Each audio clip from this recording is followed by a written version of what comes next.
Welcome to the Newsa-Cast YouTube channel. These Red Smith Banquet throwbacks are exclusive interviews of sports legends, powerful media personalities, and influential coaches.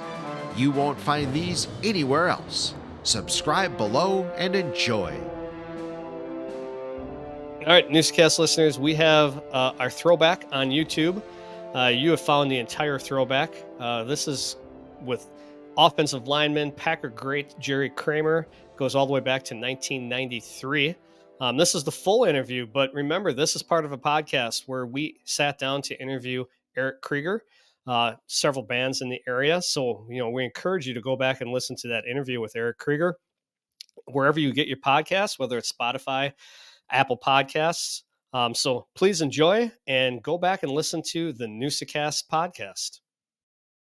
Bob, distinguished guests, Lorraine Smith and Danny Hornstein, I'm thrilled tonight to once again to be a part of this, the Midwest's greatest sports dinner.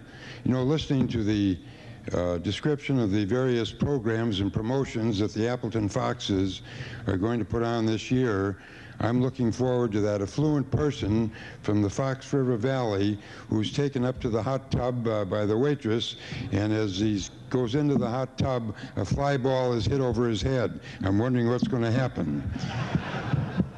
But seriously speaking, the recipient of the Red Smith Award this evening is not only a gregarious individual, but most loquacious. The recipient here a couple of weeks ago was attending a retirement home group to address them. And here was a little old Irish lady sitting in a wheelchair over in the corner. And the recipient walked over to this little old Irish lady and said, "You know who I am?" And she looked up with her big Irish blue eyes and said, "No, I don't, but if you ask that lady behind the desk, she'll tell you who you are."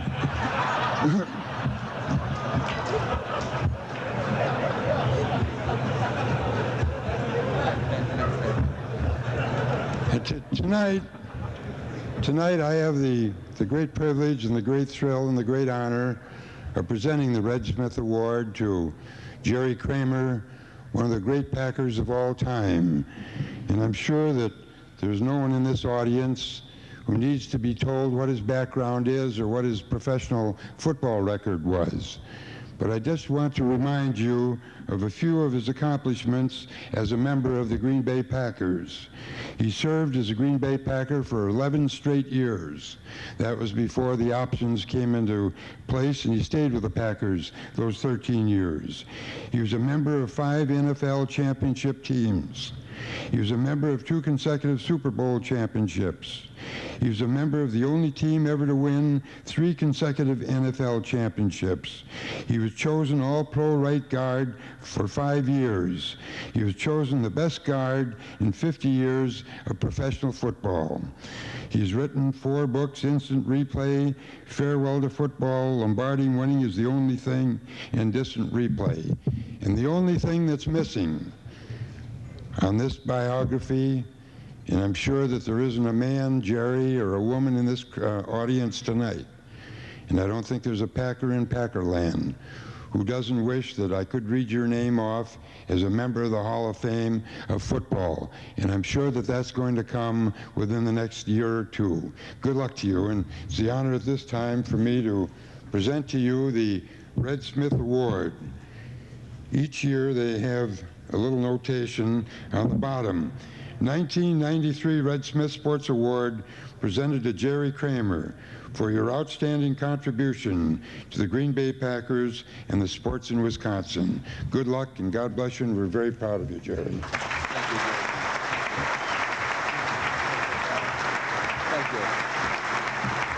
Thank you. Thank you. Yeah, thank you very much. Thank you.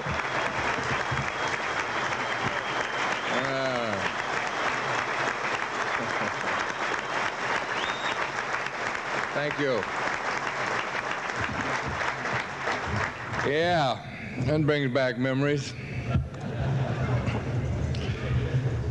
Nice to see the block again. I haven't seen it for about a week, 10 days, huh? I think that was the only play in the history of the game as far as I was concerned.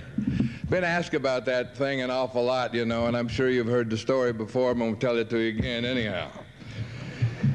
We were moving down the field that day, you know, it was 25 below, winds of 35 miles an hour, and we get down to about the 3-yard line, and Bart calls timeout and goes to the sidelines and talks to Coach Lombardi, and Coach decides on a 44 dive.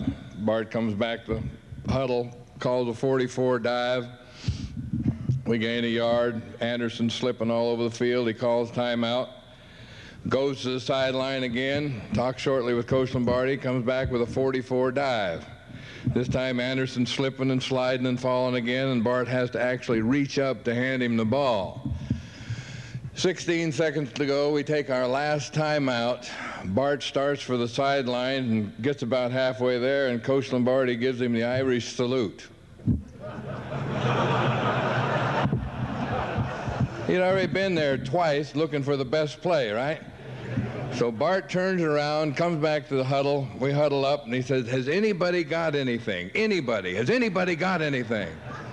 Now, normally I want a trap, and Gilly wants a sweep, Fuzz wants this, Max wants this, Paul wants a, you know what, everybody's got an idea. This time, 10 heads check their shoe shine. Not a sound, right? Not a volunteer, nothing, just 10. Anybody? Has anybody got anything? Anybody?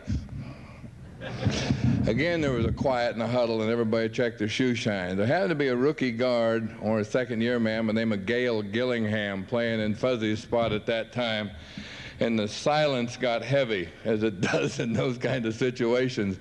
And finally, Gilly, being a bright young rookie or second-year man, said, "Run it over there between Jerry and Forrest. They'll get it for us."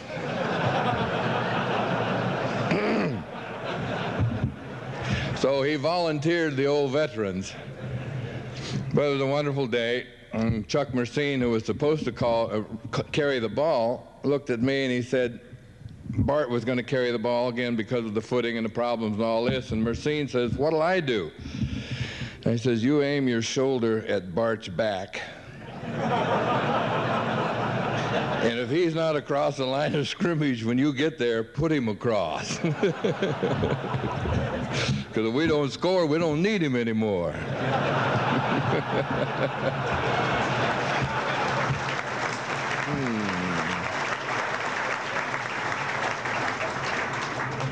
Take a moment to introduce my daughter, Diane. Diane, stand up a minute.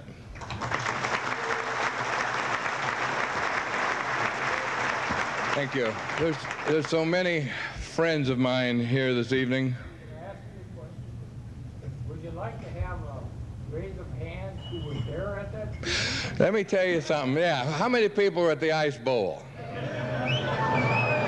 All right. All right. I have personally met 717,965 people who were at the Ice Bowl. But I believe you, and I believe you folks. There's another good friend of mine over here by my daughter, Milwaukee Sentinel writer for 100 years, back when I was a boy, Bud Lee. Bud, stand up a minute, will you? Say hello.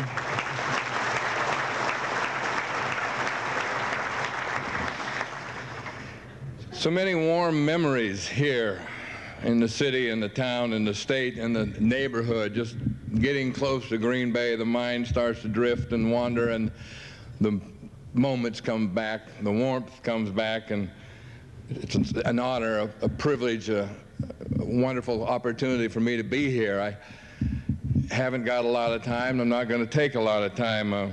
My man's got a whistle here, and he's about to blow it on me already.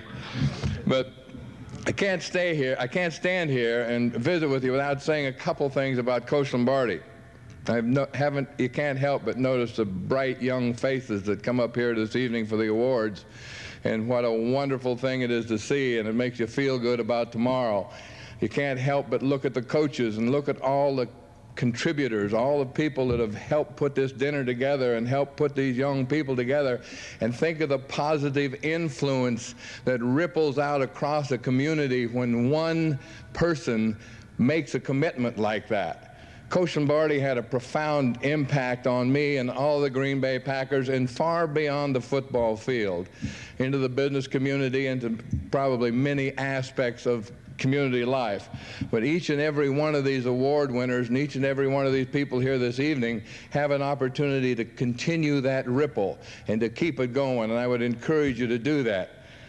I learned so many things from Vincent Thomas Lombardi: commitment, consistency, intensity, preparation, discipline, perseverance. But I think perhaps one of the most important things is he pointed out to me the gap between what I was as a human being and what I could be. He saw a potential in me that I didn't see and that I didn't understand. And he gave me a thirst and a quest, a hunger to be just a little bit more and do it just a little bit better and go just a little bit farther every day of my life. He gave us so many lessons. I think of Marv Fleming, our big tight end. I don't know if you remember Marv, 6'5", black kid from California, great personality, funny kid. 6'5", about 245, and you'd normally expect Marvin to have one of those real deep voices. Marvin had a real high, squeaky voice.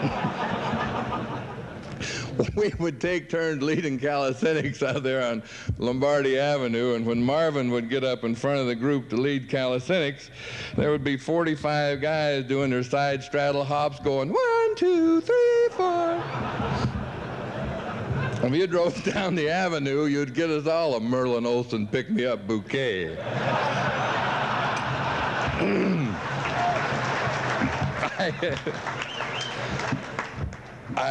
We had a reunion over there quite a few years ago, and Marv came back with a large 1-carat diamond earring. And he had been traded to Miami shortly after Coach Lombardi left. And said, Marv, where'd you get the earring? When I got traded to Miami, I decided to do my thing. I said, what'd Shula say about the earring? They loved me in Miami. They loved me. What'd Shula say about the earring? They called me Marvelous Marv in Miami. They loved me.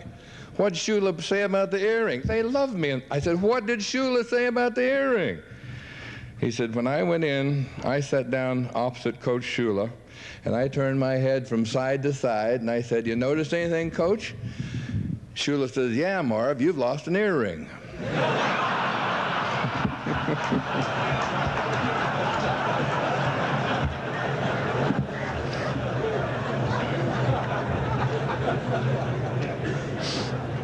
Don't judge me by my earring. Judge me by my impact on my community. Judge me by whether I am a positive impact or a negative impact. Judge me according to my performance on the field and my contribution to the team. I can't help but be excited about the Green Bay Packers this year. John, wow. The Packer organization, the family, all the guys, it's awful good to see you again. Lee, Bob.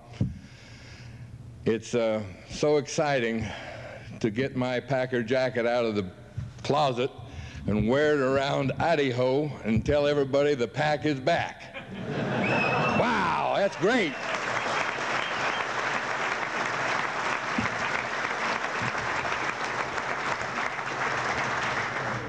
I'm pleased. I'm really pleased about that. I'm excited about it. I'm optimistic about it. I'm looking forward to next year. And let me sit down, but let me say, as I approach the podium tonight, that standing ovation brought back a memory in 1968, in the season Coach Lombardi was the general manager. We were struggling. We were mathematically alive, getting down to the last 2 or 3 games of the season, and we were mathematically alive, but only mathematically alive.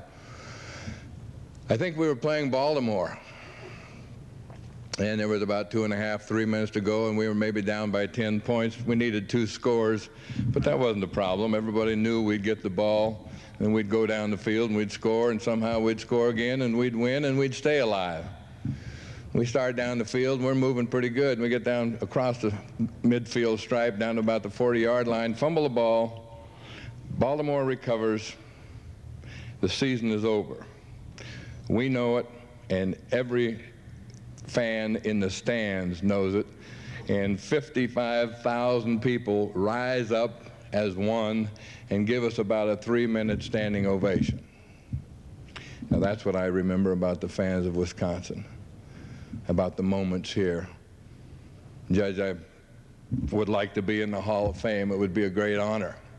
But my life has been so full of honors and so full of pluses and so full of gifts. I said to somebody yesterday, it was like I had received 500 gifts, and I would not be unhappy because I hadn't received 501 gifts.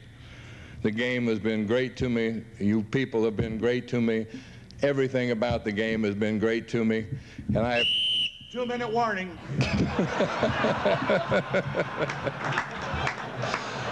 And I gotta go.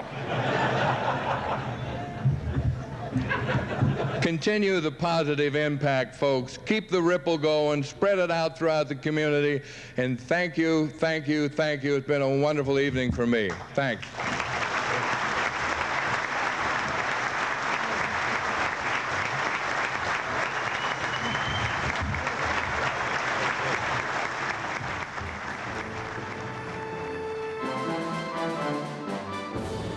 Please subscribe to this channel, give this video a thumbs up, and hit that notification bell so you get notified when we post another great episode or interview. Download the podcast on Apple Podcast, Spotify, or wherever you get your podcasts. Thank you for your support.